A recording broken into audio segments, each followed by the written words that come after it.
Hi dears, എന്തൊക്കെയുണ്ട് വിശേഷം? എല്ലാവർക്കും സുഖമല്ലേ? എല്ലാവർക്കും സുഖമാണെന്ന് വിചാരിക്കുന്നു. അപ്പോൾ എല്ലാവർക്കും നമ്മുടെ പുതിയൊരു വീഡിയോയിലേക്ക് സ്വാഗതം.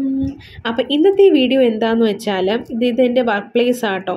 ഞാൻ ഈ ഒരു കിണ്ടിയുടെ പുറത്ത് വെച്ചിട്ടിരുന്നാണ്, പുറത്ത് ഫോൺ വെച്ചിട്ടാണ് വീഡിയോസൊക്കെ എടുക്കുന്നത്. അപ്പം നിങ്ങൾ വിചാരിക്കുന്നുണ്ടാകും സ്റ്റാൻഡൊന്നും ഇല്ലേ ഇന്ന്. സ്റ്റാൻഡ് എനിക്കിപ്പോൾ ഇല്ല. എനിക്ക് ആദ്യം ഒരെണ്ണം ഉണ്ടായിരുന്നു, അതെൻ്റെ കയ്യിലിരിപ്പ് കൊണ്ട് തന്നെ ഒടിഞ്ഞു പോയി. അപ്പം രാവിലത്തെ ആ ഒരു ഷോർട്സ് എടുക്കുന്നതിൻ്റെ ആ ഒരു മൊത്തത്തിൽ ആ ടേബിൾ മൊത്തം അലങ്കോലമായി കിടക്കുകയാണ്. അതൊക്കെ വൃത്തിയാക്കുമെന്ന് ചോദിച്ചിട്ട് അതുപോലെ തന്നെ അവിടെ കിടക്കും. ഇനി വൃത്തിയാക്കണമെങ്കിൽ ഒന്നെങ്കിൽ ചേച്ചിയും കുഞ്ഞും വരണം, അല്ലെങ്കിൽ വെളിയിൽ നിന്ന് ആരെങ്കിലും ഗസ്റ്റുകൾ ആരെങ്കിലും വന്നെങ്കിലേ ഞാനിത് വൃത്തിയാക്കത്തുള്ളൂ. കാരണം ഫുൾ അങ്ങനെ തന്നെ പിന്നെയും നമ്മൾ മെറ്റീരിയൽ എടുക്കും, എല്ലാം മൊത്തം അവിടെ അലങ്കോലമാവും. അതുകൊണ്ട് അങ്ങനെ തന്നെ കിടക്കുകയാണ്. അപ്പം ഇവിടെ ഭയങ്കരമായിട്ട് മഴയൊക്കെ പെയ്തായിരുന്നു. മഴ കുറവായിരുന്നെങ്കിലും നല്ല രീതിയിൽ ഇടിയൊക്കെ ഉണ്ടായിരുന്നു കേട്ടോ.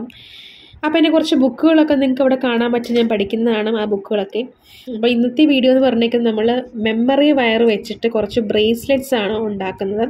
അതായത് ഈ മെമ്മറി വയർ നമുക്ക് ആമസോണിൽ വാങ്ങിക്കാൻ കിട്ടും. ഈ മെമ്മറി വയർ ഇപ്പോൾ എൻ്റെ കയ്യിലിരിക്കുന്ന ഞാൻ മോത്തിൽ നിന്നാട്ടോ വാങ്ങിച്ചത്. ഇതെനിക്ക് തോന്നുന്നു പല സൈസിൽ ഇത് അവൈലബിൾ ആണെന്ന് തോന്നുന്നു. ആമസോണിൽ ഞാൻ നോക്കിയപ്പോൾ ഇത് പല സൈസ് കൊടുത്തിട്ടുണ്ടായിരുന്നു. ഇതിനെക്കാട്ടി കുറച്ചുകൂടെ വലിയ സൈസും ചിലപ്പോൾ വണ്ണം ഉള്ളവരുടെ കൈയൊക്കെ കാണുമായിരിക്കും. അപ്പോൾ അവർക്കൊക്കെ പറ്റുന്ന രീതി ഇപ്പോൾ സൈസ് നോക്കിയിട്ട് വേണം നമ്മളത് പർച്ചേസ് ചെയ്യാൻ വേണ്ടിയിട്ട്. നമുക്ക് ഈ മെമ്മറി വയർ വെച്ച് തന്നെ പിള്ളേരുടെ ബ്രേസ്ലെറ്റും ചെയ്യാൻ പറ്റും. മീൻസ് കരിമണിയുടെയൊക്കെ ബ്രേസ്ലെറ്റൊക്കെ നമുക്ക് ചെയ്യാൻ പറ്റും മെമ്മറി വയർ വെച്ച് തന്നെ. അപ്പോൾ ഞാൻ ആമസോണിൽ നിന്ന് വാങ്ങിച്ച മെമ്മറി വയറിന് കുറച്ചുകൂടെ കട്ടിയുണ്ടായിരുന്നു. ഇത് ഞാൻ മോത്തിൽ നിന്ന് വാങ്ങിച്ചാട്ടോ, അതിന് കുറച്ചുകൂടെ കട്ടിക്കുറവായി. പക്ഷേ ഇത് ഫ്ലെക്സിബിളാണ് സംഭവം, കുഴപ്പമൊന്നുമില്ല കേട്ടോ, നല്ലതാണ്. ജസ്റ്റ് ആ ഒരു കട്ടിയുടെ കാര്യം ജസ്റ്റ് ഒന്ന് പറഞ്ഞു എന്നുള്ളതേ ഉള്ളൂ. രണ്ടിൻ്റെ ആ ഒരു ഡിഫറൻസ് പറഞ്ഞു എന്നുള്ളതേ ഉള്ളൂ. രണ്ടും നല്ലതാണ്. പിന്നെ നമുക്ക് കുറച്ചുകൂടെ ലാഭത്തിൽ എനിക്ക് തോന്നുന്നത് ആമസോണിൽ നിന്ന് വാങ്ങിക്കുന്നതാണ് എനിക്ക് തോന്നുന്നു. വേറെ എവിടെയെങ്കിലും കിട്ടുമോ എന്ന് ചോദിച്ചാൽ എനിക്കറിയത്തില്ല. ഞാൻ ഇതൊക്കെയാണ് മെറ്റീരിയൽസ് പർച്ചേസ് ചെയ്യാൻ വേണ്ടിയിട്ട് ഉപയോഗിക്കുന്നത്. ഒട്ടും കിട്ടാതെ വരുമ്പോഴത്തേക്കും ആമസോണിൽ പോയി നോക്കും ഉണ്ടോ ഇല്ലയോ എന്നുള്ളത്. പിന്നെ അതിൻ്റെ ക്വാളിറ്റി എങ്ങനെയാണെന്ന് വെച്ചാൽ നമ്മൾ റിവ്യൂവും കാര്യങ്ങളൊക്കെ നോക്കിയിട്ടാണ് വാങ്ങിക്കുന്നത്. അത്രയേ ഉള്ളൂ. അപ്പോൾ നമ്മൾ വയേർഡ് ബ്രേസ്ലെറ്റിൽ ഈ ഒരു മെമ്മറി വയർ വെച്ചിട്ട് നമ്മൾ ഇതുപോലെ കുറച്ച് ഗുങ്കുരൂസ്, നമ്മുടെ വെയ്റ്റ്ലെസ് ആയിട്ടുള്ള ഗുങ്കുരൂസ് ആട്ടോ എടുത്തിരിക്കുന്നത്. ഈ വെയ്റ്റ്ലെസ് ഗുങ്കുരൂസ് എന്ന് പറയുമ്പോഴത്തേക്കും ഇതിനാണെങ്കിൽ കിലുക്കമില്ല കേട്ടോ. കിലുക്കം ഉള്ളതും ഉണ്ട്, കിലുക്കമില്ലാത്തതും ഉണ്ട്. ഇത് കിലുക്കമില്ലാത്തതാട്ടോ. അപ്പം ഇത് കളർ പോകുമെന്ന് ചോദിച്ചാൽ എനിക്കറിയത്തില്ല, ചിലപ്പം പോവായിരിക്കും. അതിപ്പോൾ സിൽവറും അങ്ങനെ തന്നെയാണ്. നമ്മൾ കണ്ടിന്യൂസ് ആയിട്ട് ഡെയിലി യൂസ് ചെയ്യുവാണെങ്കിൽ ചിലപ്പോൾ കളർ പോകാനായിട്ട് നല്ല ചാൻസ് ഉണ്ട്. അത് ഓക്സിഡൈസ്ഡ് എല്ലാം അങ്ങനെ തന്നെയാണ്. അല്ലാതെ നമ്മൾ ഒക്കേഷണലി എന്തെങ്കിലും പാർട്ടിക്കോ അല്ലെങ്കിൽ എന്തെങ്കിലും പ്രോഗ്രാമിനൊക്കെ യൂസ് ചെയ്യുവാണെങ്കിൽ നമുക്ക് അത്രയും പ്രശ്നം വരത്തില്ല. അപ്പം ഇത് നമുക്ക് ഭയങ്കര സിമ്പിളായിട്ട് ഉണ്ടാക്കിയെടുക്കാൻ പറ്റും. ഇതിൻ്റെയൊക്കെ റേറ്റ് നമുക്ക് എത്ര ഇടണമെന്ന് വെച്ചാണെന്നെങ്കിൽ നമുക്ക് നമ്മുടെ വർക്കിനനുസരിച്ചായിട്ട് നമ്മൾ റേറ്റ് ഉണ്ട്. നമുക്ക് ഞാനിപ്പോൾ ഇട്ട് കൊടുക്കുന്നത് 100 ആണ്. 100, 100, 120, 180 അത് ആ ലെയർ അനുസരിച്ചാട്ടോ നമ്മൾ റേറ്റ് ഇടുന്നത്. പിന്നെ നമ്മൾ എടുക്കുന്ന ആ ഒരു മെറ്റീരിയലിൻ്റെ റേറ്റും പിന്നെ നമ്മുടെ കുറച്ച് ലാഭവും പിന്നെ ഷിപ്പിംഗ് ചാർജും അതൊക്കെ വെച്ചിട്ടാണ് നമുക്ക്. ഷിപ്പിംഗ് ചാർജ് എന്ന് പറയുമ്പോഴത്തേക്കും നമ്മൾ അതിനകത്ത് packing charge must be include ആക്കിയിട്ട് വേണം നമ്മൾ ഷിപ്പിംഗ് എടുക്കാൻ വേണ്ടി. ഞാൻ അങ്ങനെ ആട്ടെ ഇപ്പം വാങ്ങിക്കുന്നത്.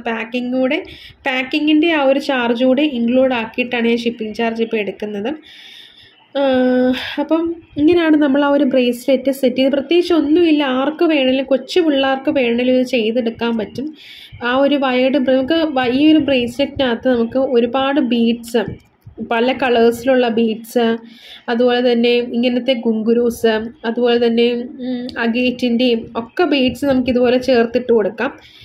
അതൊക്കെ നമ്മുടെ ക്രിയേറ്റിവിറ്റി അനുസരിച്ച് നമുക്ക് എന്താണോ ചെയ്യാൻ പറ്റുന്നതെന്ന് വെച്ചാൽ അതനുസരിച്ച് ചെയ്ത് നോക്കിയാൽ മതി. ഭയങ്കര സിമ്പിളാണ് ഈ ഒരു സംഭവം ചെയ്യാൻ വേണ്ടിയിട്ട്. അപ്പം നമുക്ക് റേറ്റും കാര്യങ്ങളൊക്കെ ഞാൻ പറഞ്ഞില്ല. നിങ്ങൾക്ക് വേണമെങ്കിൽ അതിൽ കൂടുതൽ, ഇപ്പോൾ ഞാൻ ഇടുന്നതിനേക്കാട്ടിൽ റേറ്റിൽ കൂടുതൽ ഇടണമെങ്കിൽ അങ്ങനെയും ചെയ്യാം. അപ്പം പിന്നെ നമുക്ക് കൊച്ചു പിള്ളേരുടെ ഈ കരിമണിയുടെ ബ്രേസ്ലെറ്റ്, അത് എനിക്ക് തോന്നുന്നു ഞാൻ വീഡിയോ ആയിട്ട് അപ്ലോഡ് ചെയ്തിട്ടുണ്ടെന്ന് തോന്നുന്നു. അത് നേരത്തെ ഇതിനകത്ത് കരിമണിയുടെ ആ ഒരു സംഭവമൊക്കെ നമുക്ക് ഇതിനകത്ത് ചെയ്തെടുക്കാൻ പറ്റും. നമ്മൾ മറ്റേ ഇതിനകത്താക്കാതെ ഗിയർ വയറിനകത്താക്കാതെ, ഗിയർ വയർ ആകുമ്പോഴത്തേക്കും ചിലപ്പം പെട്ടെന്ന് പൊട്ടിപ്പോവാനായിട്ട് വലിക്കുമ്പോൾ പൊട്ടാൻ ചാൻസ് ഉണ്ടല്ലോ. ഇതാണെങ്കിൽ ഇതങ്ങനെ പെട്ടെന്നൊന്നും അങ്ങനെ പൊട്ടത്തില്ല. കറക്റ്റ് ആ ഒരു സൈസിന് അതിന് അങ്ങ് ഇരുന്നോളും. അപ്പം നിങ്ങളുടെ ആ ഒരു യുക്തിക്കനുസരിച്ച് ചെയ്യാന്നുള്ളതേ ഉള്ളൂ. അപ്പം ഞാൻ കുറേ ഇങ്ങനെ കയറ്റി ഇട്ട് കൊടുക്കുന്നുണ്ട്. പിന്നെ നമുക്ക് സെയിൽ എങ്ങനെ നടക്കണമെന്ന് ചോദിച്ചാൽ നമ്മൾ സ്വന്തമായിട്ട് കഷ്ടപ്പെട്ടെങ്കിൽ മാത്രമേ നമുക്ക് സെയിൽ നടക്കത്തുള്ളൂ. ആരും നമ്മളോട് ഇങ്ങോട്ട് വന്ന് ചോദിക്കത്തില്ല. നമ്മളായിട്ട് സെയിൽ കണ്ടുപിടിക്കുകയാണ്, കസ്റ്റമേഴ്സിനെ കണ്ടുപിടിക്കുകയാണ് ചെയ്യാൻ. അതിന് നമുക്ക് എന്തൊക്കെ ചെയ്യാൻ പറ്റും? നമുക്ക് ഇൻസ്റ്റയിൽ പ്രൊഫൈൽ ഉണ്ടാക്കാം. ഈ പ്രൊഫൈൽ എന്ന് പറഞ്ഞേക്കുന്ന പബ്ലിക് ആക്കണം കേട്ടോ. ചിലപ്പോൾ ഒരു ദിവസം റീലിട്ടാലൊന്നും നമുക്ക് സെയിൽ നടക്കത്തില്ല. കുറേ ദിവസം നമ്മൾ റീൽസും പോസ്റ്റും യൂട്യൂബിലാണെങ്കിലും വാട്സപ്പിലാണെങ്കിലും ഇൻസ്റ്റഗ്രാമിലാണെങ്കിലും ഫേസ്ബുക്കിലൊക്കെ ആണെങ്കിൽ മാർക്കറ്റ് പ്ലേസ് എന്ന് പറഞ്ഞ സംഭവങ്ങളൊക്കെ ഉണ്ട്. അപ്പോൾ അതിലൊക്കെ നമ്മൾ കണ്ടിന്യൂസ് ആയിട്ട് പോസ്റ്റും പിന്നെ നമുക്ക് പെയ്ഡായിട്ട് കൊടുക്കാൻ പറ്റും. കൊളാബറേഷൻ അങ്ങനെയൊക്കെ നമുക്ക് കൊടുക്കാൻ പറ്റും. പെയ്ഡ് അതൊക്കെ നിങ്ങൾക്ക് പൈസ ഉണ്ടെങ്കിൽ മാത്രം അങ്ങനെ കൊടുക്കുക. ഇൻസ്റ്റഗ്രാമിലാണെങ്കിലും സ്പോൺസേർഡ് ആയിട്ട് നമുക്ക് കൊടുക്കാൻ പറ്റും. എനിക്ക് അതിനെപ്പറ്റി കറക്റ്റായിട്ട് അറിയത്തില്ല. ഞാൻ ചെയ്ത് നോക്കിയിട്ട് എനിക്കിത് കറക്റ്റ് ആവുന്നില്ലായിരുന്നു. അപ്പം അതൊക്കെ നിങ്ങളുടെ യുക്തിക്കനുസരിച്ച് നിങ്ങളത് കണ്ടുപിടിച്ച് ചെയ്യാന്നുള്ളതേ ഉള്ളൂ. അപ്പോൾ അതിനെക്കുറിച്ചൊക്കെ നമുക്ക് സെയിലിനെ കുറിച്ച് ഡീറ്റെയിൽ ആയിട്ടൊക്കെ അറിയണമെങ്കിൽ ഇപ്പോൾ ഇൻസ്റ്റഗ്രാമിനെ കുറിച്ചും വാട്സപ്പിനെ കുറിച്ചും യൂട്യൂബിനെ കുറിച്ചും ഒക്കെ നമുക്ക് അതിനെക്കുറിച്ച് ഡീറ്റെയിൽ ആയിട്ട് അറിയണമെങ്കിൽ ടെക്നിക്കലായിട്ടുള്ള ചാനൽസൊക്കെ നോക്കുകയാണെങ്കിൽ ഡീറ്റെയിൽഡ് ആയിട്ട് നമുക്ക് അതിനെക്കുറിച്ചൊക്കെ അറിയാനായിട്ട് പറ്റും. അപ്പം അത്രയൊക്കെയാണ് സെയിലെന്ന് പറഞ്ഞേക്കുന്നത്. പിന്നെ നമുക്ക് ഇപ്പം എന്നോട് ഒരാൾ ചോദിച്ചിട്ടുണ്ട് ഉദ്യം ലൈസൻസിനെ കുറിച്ച് എന്തെങ്കിലും പറയാമോ എന്നുള്ളത്. എനിക്ക് ഡീറ്റെയിൽഡ് ആയിട്ട് അതിനെപ്പറ്റി മീൻസ് കറക്റ്റായിട്ട് ഞാൻ എടുത്തിട്ടുണ്ട് സംഭവം. നമുക്ക് ഉദ്യം വേണമെങ്കിൽ എടുക്കാം. കാരണം നമുക്ക് ഗവൺമെൻറ് ആയിട്ടുള്ള എക്സിബിഷൻസ് ഒക്കെ വരുമ്പോഴത്തേക്കും നമുക്ക് അതിൽ ഫ്രീ ആയിട്ട് അതിൽ നമുക്ക് പാർട്ടിസിപ്പേറ്റ് ചെയ്യാൻ പറ്റും ഈ ഉദ്യം ലൈസൻസ് എടുത്തു കഴിഞ്ഞാൽ.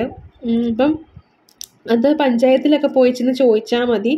പഞ്ചായത്തിലോ അല്ലെങ്കിൽ നിങ്ങൾക്ക് അറിയാവുന്ന എന്തെങ്കിലും പാർട്ടിയായിട്ടുള്ള ആരെങ്കിലുമൊക്കെ ഉണ്ടെങ്കിൽ അവരോടൊക്കെ ചോദിച്ചു കഴിഞ്ഞാൽ, മെമ്പർമാരോടോ അല്ലെങ്കിൽ കുടുംബശ്രീയിലോ ഒക്കെ ചോദിച്ചു കഴിഞ്ഞാൽ ചിലപ്പം അറിയാനായിട്ട് പറ്റും. അപ്പം ഞാനിത് ജസ്റ്റ് ഒന്ന് അറിഞ്ഞപ്പോൾ ജസ്റ്റ് ഒന്ന് എടുത്തു എന്നുള്ളതേ ഉള്ളൂ. ഞാനിപ്പോൾ ഇവിടെ പഞ്ചായത്തിൽ പോയിട്ടാട്ടോ എടുത്തത്. അപ്പം നമുക്ക് ഇപ്പം എന്തെങ്കിലും ജില്ലകളിൽ നമ്മുടെ ഗവൺമെൻറ്റിൻ്റെ എന്തെങ്കിലും ഒരു എക്സിബിഷൻസ് ഒക്കെ വരുമ്പോൾ അതിൽ നമുക്ക് നല്ല രീതിയിൽ പാർട്ടിസിപ്പേറ്റ് ചെയ്യാൻ പറ്റും. പിന്നെ എക്സിബിഷൻസിന് പിന്നെ നമുക്ക് പെയ്ഡായിട്ടുള്ള സ്റ്റോളിൻ്റെ ഇപ്പം ഞാൻ കഴിഞ്ഞിടയ്ക്ക് പോയ എക്സിബിഷൻസ് ഒക്കെ അതുപോലുള്ളതിനകത്തൊക്കെ നമുക്ക് വേണമെങ്കിൽ പൈസ കൊടുത്ത് സ്റ്റോളൊക്കെ നമ്മൾ റെൻറ്റൊക്കെ കൊടുത്ത് നമ്മൾ അങ്ങനെയൊക്കെ വേണമെങ്കിൽ അങ്ങനെയും നമുക്ക് എക്സിബിഷൻസിൽ പാർട്ടിസിപ്പേറ്റ് ചെയ്യാം. അപ്പം നമ്മൾ ലാഭം മാത്രമേ എൻ്റെ ഒരു ഇതനുസരിച്ച് ഞാൻ പറയുകയാണ്. ഇപ്പം നമുക്കൊരു എക്സിബിഷൻ കണ്ടക്ട് ചെയ്യുമ്പോൾ നമുക്ക് അറിയത്തില്ല ആൾക്കാർ നമ്മുടെ സാധനം വാങ്ങി. നമ്മൾ നല്ല രീതിയിൽ അത് പ്രസൻറ്റ് ചെയ്യാൻ വേണ്ടിയിട്ട് നോക്കുക. പിന്നെ ലാഭമായാലും നഷ്ടമായാലും നമ്മളത് ഫേസ് ചെയ്യാൻ വേണ്ടി ആദ്യം പഠിക്കുക കേട്ടോ. നമുക്ക് ചിലപ്പം എല്ലാ എക്സിബിഷൻസും നമുക്ക് ലാഭമാകണമെന്നില്ല. ഇപ്പം നമ്മളൊരു എക്സാമിന് പഠിക്കുകയാണെങ്കിലും ചിലപ്പം നമ്മൾ ജയിക്കും, ചിലപ്പം നമ്മൾ തോൽക്കും. അപ്പം അങ്ങനെ ആ ഒരു ഇതിൽ നിങ്ങൾ പോയാൽ മതി. ഒത്തിരി നമ്മളങ്ങ് എക്സ്പെക്റ്റ് ചെയ്ത് പോവരുത്. അപ്പം നമുക്ക് സെയിൽ നടക്കും എന്നുള്ള രീതിയിൽ അങ്ങ് ഒരു ആത്മവിശ്വാസത്തിൽ അങ്ങ് പോയാൽ മതി എന്നുള്ളതേ ഉള്ളൂ. അപ്പോൾ നമ്മുടെ വയേർഡ് ബ്രേസ്ലെറ്റിൻ്റെ ആ ഒരു പണി ഇവിടെ കഴിഞ്ഞിരിക്കുകയാണ്. അപ്പം ഇങ്ങനെയാണ് ആ ഒരു സംഭവം. നമുക്ക് ലെയർ എത്ര വേണേലും ഉണ്ടാക്കാം. ആ ലെയർ ഉണ്ടാക്കുന്നതനുസരിച്ച് സംഭവത്തിൻ്റെ ആ ഒരു ഭംഗി കൂടും കേട്ടോ. ഇതിപ്പോൾ ശരിക്കും എൻ്റെ കയ്യിലൊക്കെ കയറാൻ പറ്റുന്ന രീതിയിലാണ്. അപ്പം നമുക്ക് ഇതിൻ്റെ വലിയ സൈസും എനിക്ക് ഉണ്ടെന്ന് തോന്നുന്നു. നിങ്ങൾ ചോദിച്ച് നോക്കുക കേട്ടോ. ചോദിച്ച് നോക്കാമെന്നല്ല, ആമസോണിലൊക്കെ ഉണ്ടെങ്കിൽ ജസ്റ്റ് ഒന്ന് സെർച്ച് ചെയ്ത് നോക്കുക. അപ്പോൾ ഞാൻ പറഞ്ഞല്ലോ എക്സിബിഷൻസിൽ പാർട്ടിസിപ്പേറ്റ് ചെയ്യാം. ഇൻസ്റ്റയിലും ഒക്കെ നിങ്ങൾ റീലും കാര്യങ്ങളൊക്കെ ഇട്ട് നോക്കുക സെയിൽ നടക്കാൻ വേണ്ടിയിട്ട്. അപ്പോൾ ഇന്നത്തെ വീഡിയോ ഇത്രയേ ഉള്ളൂ. ഇഷ്ടമായാൽ സപ്പോർട്ട് ചെയ്യണേ. Thank you. ബൈ.